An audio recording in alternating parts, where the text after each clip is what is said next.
Bonsoir Eric Reinhardt. Bonsoir. Bienvenue à Strasbourg. Merci, je suis très heureux d'être là. Ah mais écoutez, nous aussi nous sommes ravis. C'est le 13e festival des bibliothèques idéales. On est ravis de vous accueillir pour votre 8e roman, Comédie française. Comédie française, c'est un roman avec 3 constellations. Une première constellation autour du datagramme, l'ancêtre d'Internet. Une deuxième constellation avec le personnage de Dimitri, qui est un peu un personnage suranné, amoureux des femmes, en recherche de lui-même. Et très dans son temps. Et très dans son très temps. Contemporain aussi. Oui, c'est ça. Il est né en 89, il fait partie de la génération Y. Et il s'intéresse à son époque. Et il s'intéresse à son époque, mais il fait une enquête sur les années 70. Oui. Et donc c'est un personnage tout en contraste. Et la troisième sphère, ça va être toute la sphère du hasard, de la rencontre. Vous parlez très bien des arts. Expliquez-nous ce besoin de faire la place aux autres artistes, aux arts, dans tous vos romans d'ailleurs. C'est une histoire qui m'accompagne depuis longtemps.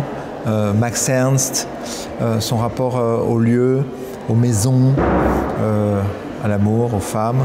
Le fait qu'il ait comme ça aménagé plusieurs maisons de ses propres mains, en les aménageant comme des repères de contrebandiers, comme ça des coquilles dévolues à la création et à l'amour, et dans de sublimes paysages. Et sa capacité comme ça à rompre et à partir, quitter le pays où il est, et aller vers son risque, comme dit René Char. Et lier comme ça l'amour et l'art et la création. C'est un personnage qui me fascine. Et puis le rôle qu'il a joué dans les débuts de l'expressionnisme abstrait aux États-Unis, puisqu'il prétend avoir enseigné le dripping à Pollock. Je ne sais pas si c'est vrai, en tout cas il le prétend. Et de cela est né, selon lui, l'action painting américain, ce qui a entraîné le déplacement de l'épicentre artistique de Paris à New York. Et donc ça me fascine parce que ce livre, Comédie française, scrute et cherche à isoler les instants décisifs. C'est vraiment sa ligne sous-jacente, sa ligne de force sous-jacente, que ce soit dans la vie de Dimitri, ce garçon comme ça dont on suit les pérégrinations sentimentales, existentielles, professionnelles, familiales. Et ce que je voulais, c'est raconter cette histoire donc de ce garçon, Dimitri, né en 89, sous le seul angle du hasard, des coïncidences, de ce qui se fait, de ce qui ne se fait pas, de ce qui advient, de ce qui n'advient pas.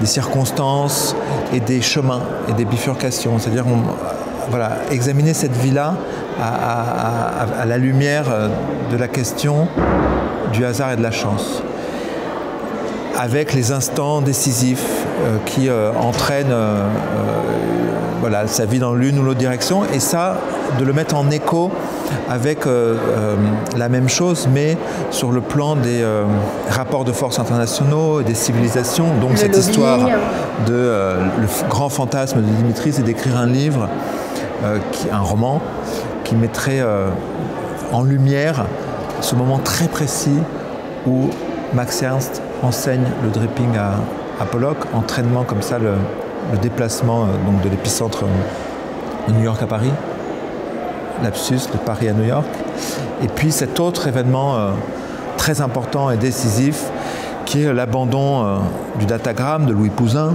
qui est la technologie sur laquelle repose Internet, donc abandon par les pouvoirs publics en 1974, et les Américains s'en emparent, se l'accaparent pour créer Internet aux États-Unis. Donc là, pareil, un moment de bascule très important, et on peut dire que le livre raconte d'une façon souterraine la montée en puissance des États-Unis en 2 grandes étapes dans la deuxième moitié du XXe siècle. Là, vous avez fait votre rencontre, vous avez beaucoup dédicacé. Qu'est-ce que ça vous apporte, ces retours, une fois que le livre est lâché ? Ce qui ressort de la lecture de ce livre, d'après les premiers retours que j'ai depuis 15 jours, 3 semaines, c'est le plaisir. Et ça vraiment, c'est une joie parce que c'était un livre pas facile à écrire, mêlant des matériaux comme ça très hétérogènes qui pouvaient aussi, c'est un peu comme une greffe, c'est-à-dire que le livre, il pouvait rejeter, comme l'organisme peut rejeter une greffe, un des bouts du livre, en tout cas l'une de ses lignes de force ou l'une de ses thématiques, disons. Et donc de faire marcher tout ça ensemble de façon fluide, naturelle, et qu'il y ait une forme d'évidence, et qu'on comprenne pourquoi, même si une part du livre reste mystérieuse, mais que dans le fond, le lecteur, en refermant le livre, se dise qu'il a fait un voyage, qu'il est passé par différentes atmosphères, différentes ambiances, différents registres d'écriture et de sensibilité, et que tout tient ensemble, et que dans le fond, il y a une logique à faire tenir ces 3 livres ensemble. La question de l'humour aussi, c'était très important pour moi que ce livre soit drôle, qu'il soit traversé comme ça par un esprit un peu railleur, frondeur, irrévérencieux, un peu méchant aussi, et notamment dans la dimension politique. Et alors le livre n'est pas constamment drôle, et ce n'est pas constamment une comédie, mais disons qu'il regorge de comédie, c'est pour ça qu'il y a un pluriel dans le titre. Mais en fait, le plaisir pris à la lecture, c'est ce qui ressort le plus, et ça me touche beaucoup. C'est beau. Ouais. En tout cas, Éric Reinhardt, merci pour le voyage dans cette multitude d'histoires. Bonne chance pour ce livre, et à bientôt à Strasbourg. Merci.